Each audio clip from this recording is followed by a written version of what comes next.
Hey, what's going on guys, John here and welcome back to the channel. Now before we begin this video, I do want to first apologize if the audio quality isn't the best. I do have a stuffy nose right now and it's just not going to sound as great as other videos would be. But let's go ahead and dive straight into the latest and most highlighted car at the moment, and that is the Ioniq 6. Alright, so Hyundai just revealed the Ioniq 6 and this is going to be their next generation of EV, just like the Ioniq 5. It is going to look a little bit different this time because it's more of a coupe design and it's sort of a sportback version. We'll look more into that and then I'll give my final thoughts closer to the end of the video here. Now the inside is very reminiscent of the Ioniq 5. If you can see, the screen layout is just exactly as the Ioniq 5. One big gigantic screen, and then you have all the other infotainment just by its side, and then the climate control system right at the bottom. So overall, it's a very beautiful design from the Ioniq 5, and then there's just other little touches that make the Ioniq 6 the Ioniq 6. Overall, I love the interior. If you can check out the ambient lighting here, it's just incredible. It's next level, to be honest, and it's very on par with like classes like Mercedes and Audis and BMWs out there. I'd say it's even better how they designed it and where the ambient light is placed. Honestly, this is night and day compared to the Tesla Model 3 out there, so you guys don't even have to consider it. The Model 3 just has a footwell lighting and they already called it ambient lighting, so you guys are in for a big treat if you're coming from a car like that. Now, while we're on the topic of the Model 3, let's talk about the coefficient and how aerodynamic it is.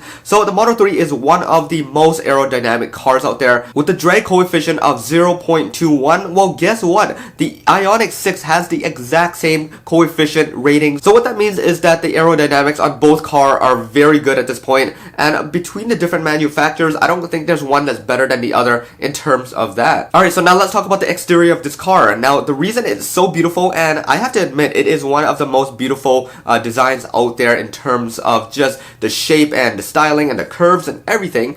And the reason to that is it looks very similar to Porche design. Now, you think back to the Porsche 911 or the Porsche Boxster, you will see that designs are exactly the same. The rear end, the lighting, just the overall body, how it's a little bit rounded. I definitely think there is some inspiration here taken from one company to another. And then the Ioniq 6 has the interior of the Ioniq 5, which stems from Hyundai themselves. So this is a perfect match between Porsche and Hyundai, and I think this is going to be the greatest combo there is. If you guys haven't sat inside of a Kia or a Hyundai in a very long time, you guys probably don't know that their quality and their material is on par of German cars out there. Alright, so before we get on to my overall thoughts here, I just want to point out a minor detail that I noticed in the car: the wing mirrors and the door handle. So first of all, you're going to notice that it's going to be a pop-out door handle system, just like a lot of other cars out there, just like the Ioniq 6. And then it's going to have a wing mirror, which is going to be a little bit different. So very similar to Audi e-trons out there, the wing mirrors are not going to be physical mirrors. It's going to be a projection of a camera into the interior mirror. So it's going to be now a cross between Audi, Porsche, and Hyundai to make this car. So that's something to keep in mind, guys. Alright, so last but not least, we're going to run through the spec sheet right now. There is no specs at the moment, so we don't know what the range is. We don't know what the performance is.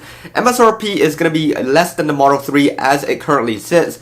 And it's going to be hitting the roads early in 2023. So it's going to be a 2024 model year, but it's going to be on the roads in 2023. So yeah, just keep that in mind if you guys are planning to car shop for EVs at the moment. If you wait a little bit longer, you might get a better car. Alright, so now on to my thoughts. I personally think that this car is beautiful inside and out, and that's a little bit cliche, but it is true. It is a very, very beautiful how it's taking the Porsche design on the exterior, it's taking the Audi element for certain technology features, and it's taking the Ioniq, the Hyundai feel of it on the interior, and makes everything perfect as a car. I haven't said this in a very long time with any car out there, other than the most favorite car that I had before, which is the Audi S5. It just looks beautiful. It has a timeless design. The interior is not bad. So overall, in terms of just a full package, I think this car is gonna be it. I'm definitely gonna be waiting for it. I'm definitely gonna be test driving it in the future when it does come out. So stay tuned for that, guys. Alright, and just to wrap things up, I do hope you guys enjoyed this video. If you guys did, make sure you guys hit that subscribe, that bell notification. And this is John once again. Peace out.